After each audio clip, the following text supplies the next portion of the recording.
찬양하심으로 새벽 예배 아침에 하나님께 영광 돌려드리겠습니다. 나는 예배자입니다. 우리 모두가 하나님이 기뻐 받으시는 예배자가 되시기를 축원합니다.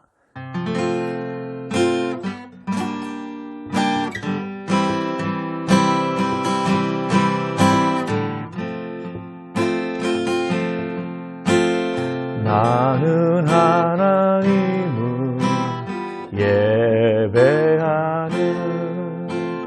예배자입니다.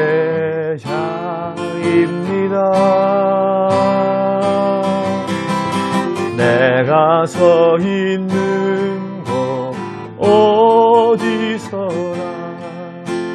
하나님을 예배합니다. 내 영혼 거룩한 은혜를 향하여 내 마음 완전한 하나님 향하여 이곳에서 바로 이 시간 하나님을 예배합니다.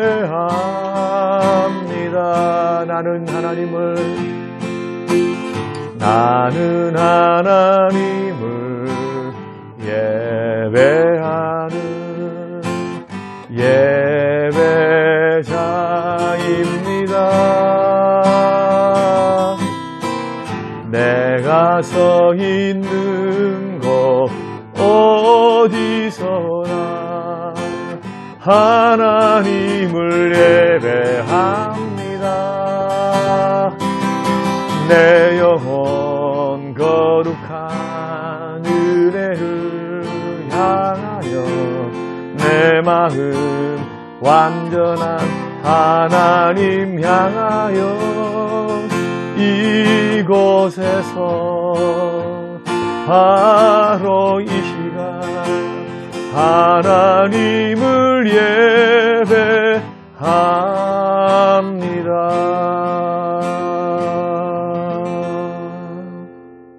오늘 우리에게 주실 하나님의 말씀 마태복음 17장 24절에서 27절 말씀입니다.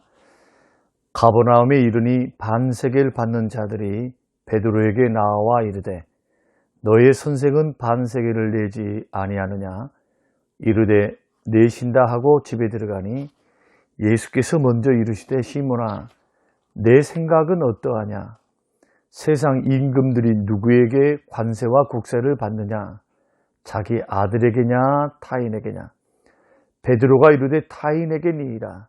예수께서 이르시되 그렇다면 아들들은 세를 면하리라. 그러나 우리가 그들이 실족하지 않게 하기 위하여 내가 바다에 가서 낚시를 던져 먼저 오르는 고기를 가져 입을 열면 돈 1세겔을 얻을 것이니 가져다가 나와 너를 위하여 주라 하시니라. 고마우신 하나님 아버지, 오늘 이 새벽의 아침 다시금 주님의 존전에 나와 우리의 마음과 정성을 모으게 하시고 예배하게 하심을 감사합니다. 관계 회복을 위하여 한 달을 목표로 저희들이 말씀 듣고 또 상처 주었던 사람들 그리고 아프게 했던 사람들을 생각해 보며 내가 받았던 상처를 생각해 보며 용서하고 회복되고 상처로부터 자유하고 마음의 평안과 주님 주시는 행복과 기쁨을 되찾기 위하여 우리 기도하게 하시고 말씀 듣게 하시오니 감사합니다. 하나님 깨닫는 은혜를 주시고 이 기간 동안에 털 것 털어버리고 용서로 흘러보낼 것 흘러보내서 자유함으로 평안함으로 하나님 앞에 설 수 있도록 하나님 우리에게 은혜를 베풀어 주옵소서. 감사드리며 예수님 이름으로 기도합니다. 아멘. 사랑하는 성도 여러분, 지난 밤에도 주 안에서 평안하셨습니까? 오늘은 24번째 시간으로 관계를 맺어가는 주님의 방법에 대해서 오늘 말씀을 잠깐 나누면서 도전을 받고 또 오늘 우리의 하루의 삶을 살면서 주님처럼 관계를 맺어가시는 복된 우리 모든 성도님들이 되시기를 주의 이름으로 축원합니다. 우리 주님은 하나님의 아들이시기 때문에 하나님의 뜻에 따라서 또 주님의 뜻에 따라서 행동하실 자유가 있습니다. 그렇지만 우리 예수님께서는 사람들과의 관계를 지키고 그들을 실족하지 않게 하려고 우리 주님이 애쓰시는 모습을 성경을 통해서 발견하는데요. 그 예가 오늘 본문 말씀입니다. 오늘 본문 말씀에 보면은 성전 세금을 내는 문제에 대해서 이야기가 지금 베드로와 주고받는 이야기, 또 성전 세금을 걷는 관원과 주고받는 이야기, 그 예수님의 대답을 통해서 우리 예수님이 사람의 규칙, 사람의 질서, 또 사람과의 관계를 굉장히 중요하게 생각하셨고, 그 관계를 깨뜨리지 않고 질서를 무너뜨리지 않기 위해서 애쓰셨던 모습을 우리가 성경을 통해서 발견하는데, 우리 주님께서 베드로와 함께 가버나움에 들르셨는데 그때 성전 세금을 걷는 관원을 만났습니다. 그 관원이 베드로에게 말하기를 너의 선생은 성전세를 내지 않느냐 이렇게 물었습니다. 그때 베드로가 아니다, 예수님도, 우리 선생님 되신 예수님도 세금을 내신다 이렇게 말을 하고 예수님이 머물고 있었던 집으로 들어갔습니다. 그랬더니 예수님께서 전능하시죠. 전지하시고 그 사실을 아시고 우리 주님께서 베드로에게 명령하기를 너는 바다에 나아가서 제일 먼저 낚시를 하는데 낚시를 해서 첫 물고기를 잡아서 입을 열면 한 세겔이 있을 것이다. 그 당시에 성전세가 반 세겔이었거든요.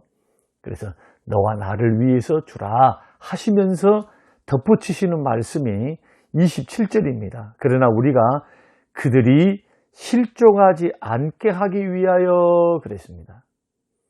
우리 주님은 하나님이시기 때문에 또 성전의 주인이시기 때문에 성전세를 내지 않는 것은 정당한 것이죠.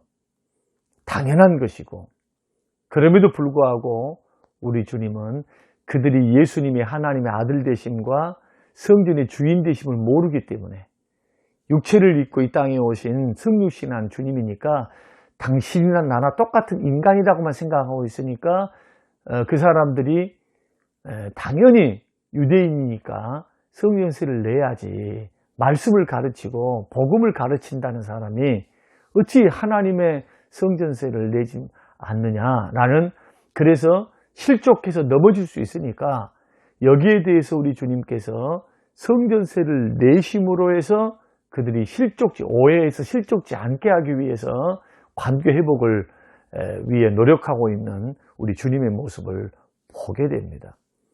왜 우리 주님께서 이런 번거로운 일을 하셨을까? 주님은 하나님의 아들이시고 메시아시고 성전의 주인이시니까 주님은 다 하실 수 있었는데, 그것은 주님을 알지 못하고 주님을 이해하지 못하고 주님이 누구신지 모르는 상태에 있는 그 사람들이 예수님이 법으로 세운 하나님께 드리는 성전세를 거부하면은 실족할 수 있죠. 하나님을 증거하고 복음을 증거한다는 사람이, 말씀을 선포하는 선지자로 노릇하고 있는 사람이 그런 일들을 하게 될 때 얼마나 실망하고 그 사람들이 실족할 수 있겠습니까? 그래서 그 사람들을 실족시키지 않기 위해서 그렇게 했습니다. 그래서 사람들이 세운 절차를 따라서 그들의 요구를 들어주신 것입니다. 우리 주님은 철저하게 관계 유지를 위해서 선택하신 겁니다. 자, 사도 바울도 마찬가지입니다.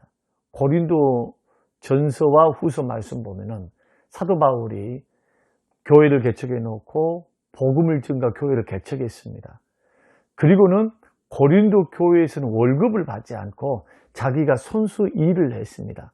그 이유는 뭐냐 하면 월급, 돈을 받고 일하는 것에 대해서 월급을 주는 것, 마땅히 주의 종은 월급을 받을 수 있고 일하는 소에게 망을 씌우지 마라라고 하는 레위기 말씀이 있죠.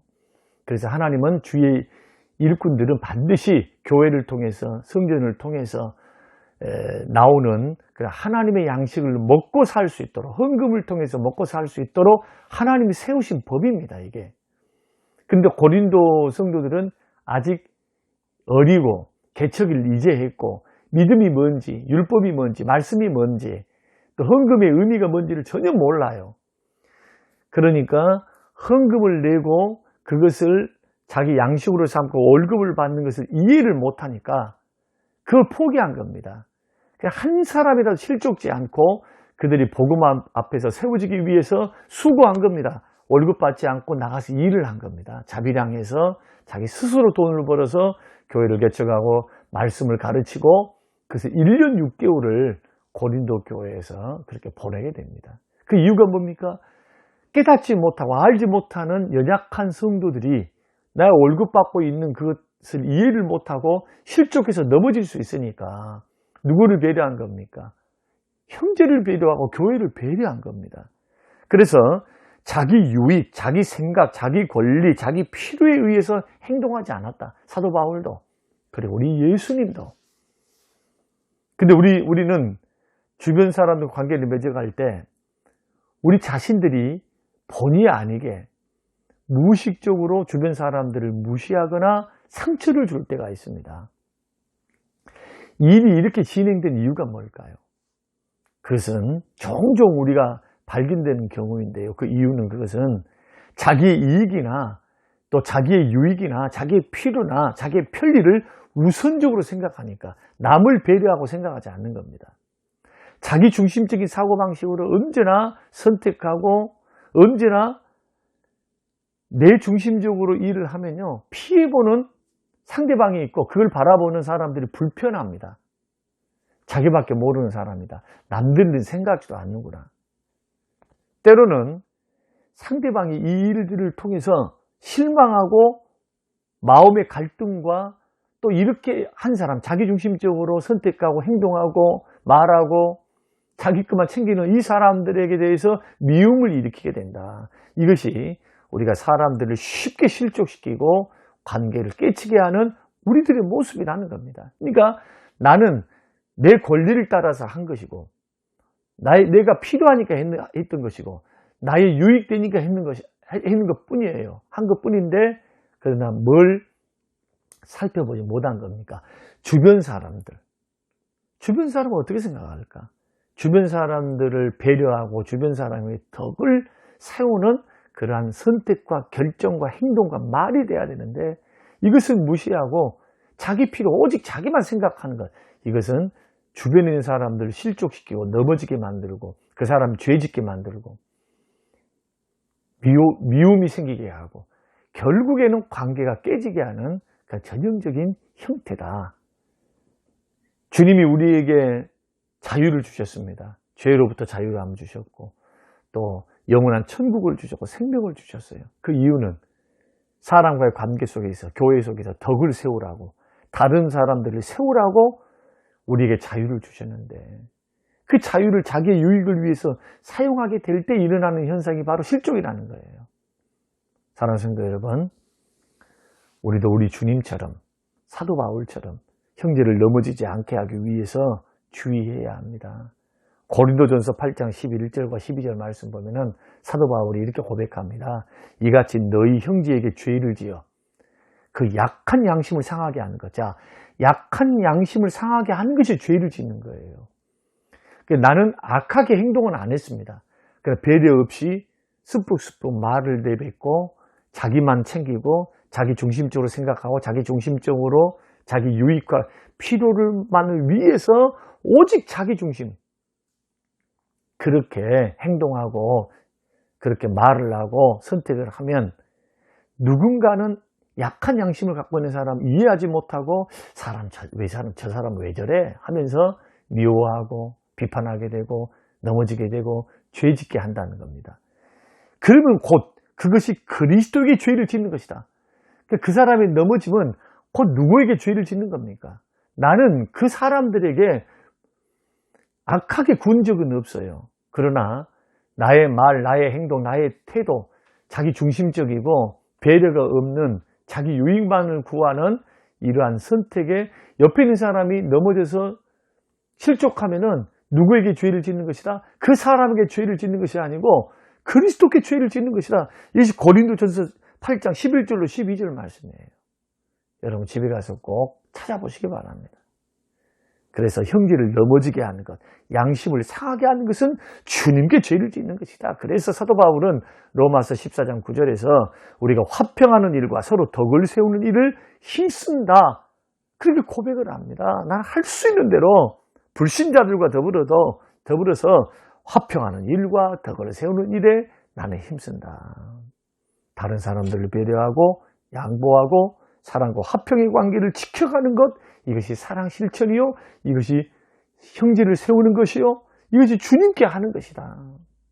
사랑하는 성도 여러분, 오늘 하루도 우리 주님처럼 덕스럽게 관계를 맺어가셔서 주변 사람들에게 기쁨을 주고 우리 모두가 함께 상생하는 오늘 하루의 삶이 되시기를 주의 이름으로 축원합니다. 고마우신 하나님 아버지, 주시는 귀한 말씀 감사합니다.